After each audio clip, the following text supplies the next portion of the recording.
Reporting تو تاریخ کی بھی ہوئی ہے، روایت اور نقل جو ہے وہ تاریخ بھی ہوتی ہوئی آئی ہے اور حدیث بھی ہوتی ہوئی آئی ہے. ان دونوں میں کیا فرق ہے؟ تاریخ میں بہت ساری باتیں لکھی ہوئی ہیں نا، تاریخ میں بہت ساری باتیں لکھی ہوئی ہیں، تو احادیث میں بھی لکھی ہوئی ہیں. ان دونوں میں اتھینٹک کون سی زیادہ ہے اور کس کو ترجیح زیادہ حاصل ہے؟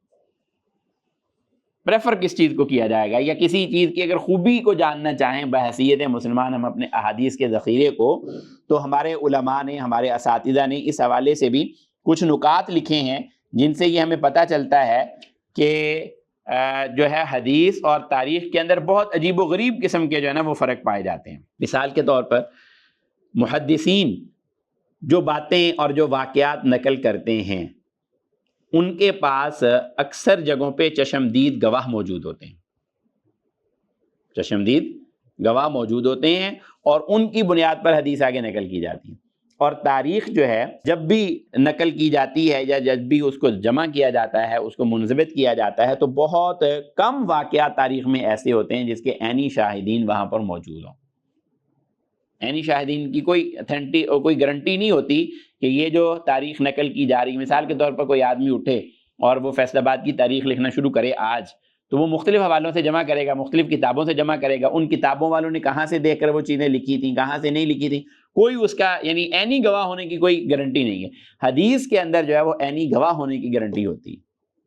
یہ ایک بڑی ڈفرنٹ چیز ہے جو آپ کو تاریخ میں جو ہے نا وہ آپ کو اس میں اس کا جو ہے نا وہ کمی نظر آتی ہے کہ تاریخ میں وہ یہ چیز نہیں ہوتی، حدیث مبارکہ میں ہوتی ہے. تاریخ میں اگر کسی کو عینی گواہ مل بھی جائے تو وہ اس کی کنیکٹیوٹی جو ہے بندے سے بندے کو آگے ملا کر، جس کو اتصال عربی زبان میں کہا جاتا ہے، متصل ہونا، اس کا کوئی اہتمام نہیں کرتا. اس کو کوئی ایک آدمی بتا دے کہ جی یہ بات یہاں ایسے ہوا کرتی تھی، اس محلے کی تاریخ لکھنے لگا، اس میں کسی ایک آدمی نے بتا دی کہ فلاں بندہ یہاں پر ایسے کیا کرتا تھا، تو وہ آگے سے اس کا اتصال کو نوٹ نہیں کرتا. حدیث کے اندر اتصال کو بھی نوٹ کیا جاتا ہے اور اس کو بتایا بھی جاتا ہے کہ یہ حدیث متصل ہے، یہ حدیث درمیان میں ایک بندہ بیچ میں گیپ ہے، اس کا غیر حاضر ہے، اس کا پتہ نہیں چل رہا کہ وہ کس نے آگے نقل کی. اس کی وجہ سے بھی حدیث کا لیول فرق ہو جاتا ہے کہ وہ حدیث صحیح، غریب اور دوسرے لیول پہ چلی جاتی ہے. دوسرا فرق یہ. اچھا، تیسرا فرق یہ ہے کہ اگر چشمدید گواہ تاریخ میں مل بھی جائیں تو پھر ان گواہوں کے حالات کیسے ہیں، اس پر کوئی گفتگو نہیں ہوتی. حدیث میں ان گواہوں کے حالات کو ذکر کیا جاتا ہے، وہی 8 لاکھ افراد کی جو بایوگرافی کی میں نے بات کی. اچھا، حدیث مبارکہ میں ایک عجیب دلچسپ چیز یہ ہے کہ حدیث میں شخصیت ایک ہے اور اس کی باتیں نقل کرنے والے بہت سارے افراد ہیں، اور تاریخ میں شخصیات کئی ہیں، علاقے زمانے کئی گزرے ہوئے ہیں، ناقل ایک ہے. ابن کثیر کی تاریخ ہے جی، ابن جریر کی تاریخ ہے، یہاں کی کوئی بر صغیر کی کسی نے کوئی تاریخ لکھی ہو، یورپ کی کسی نے کوئی تاریخ لکھی ہو. لکھنے والا لکھاری ایک ہوتا ہے مورخ، اور وہ کتنے لوگوں کے احوال کو جمع کر رہا ہوتا ہے. یہاں پر کتنی کمزوری ہوگی کہ ایک فرد کئی لوگوں کے حالات جمع کرے اور کئی لوگ جو ہیں وہ ایک شخصیت اور ایک ہستی کے حالات جمع کر رہے ہوں. زمین و آسمان کا فرق ہے تاریخ اور حدیث میں. میں یہ اس لیے فرق بتا رہا ہوں کہ بہت سارے لوگ جب حدیث کا انکار کرنا چاہتے ہیں تو وہ حدیث کو ایک تاریخ کا نام دے کر اپنی جان چھڑاتے ہیں کہ حدیث ایک تاریخ ہے.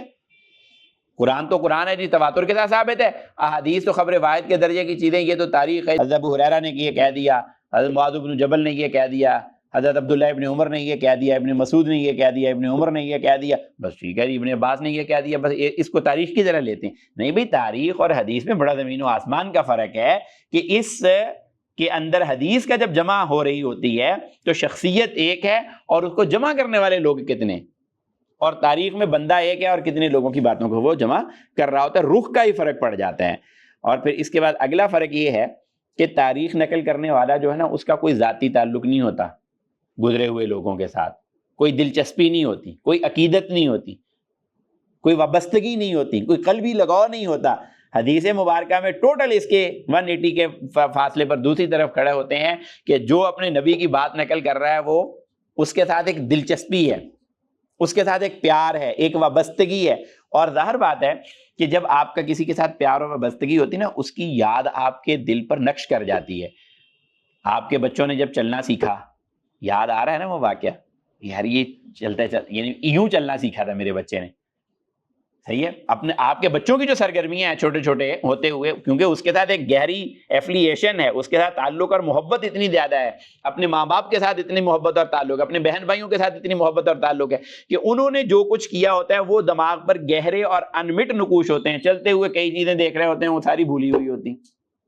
تو یہ بھی ایک بڑا فرق ہے حدیث اور تاریخ میں کہ حدیث کے جو ناقلین ہیں وہ عام تاریخ کی طرح بات کو نقل کرنے والے نہیں ہیں، ان کو اس شخصیت کے ساتھ تعلق ہی بڑا گہرا تھا۔ پھر ایسے ہی صحابہ کرام رضی اللہ عنہم اجمعین جو ہیں، انہوں نے آپ کی حدیث کو نقل ہی نہیں کیا، صرف انہوں نے تو آپ پر ایمان ہی اس غرض سے لائے تھے کہ ہم آپ کی تعلیمات پر عمل کریں گے۔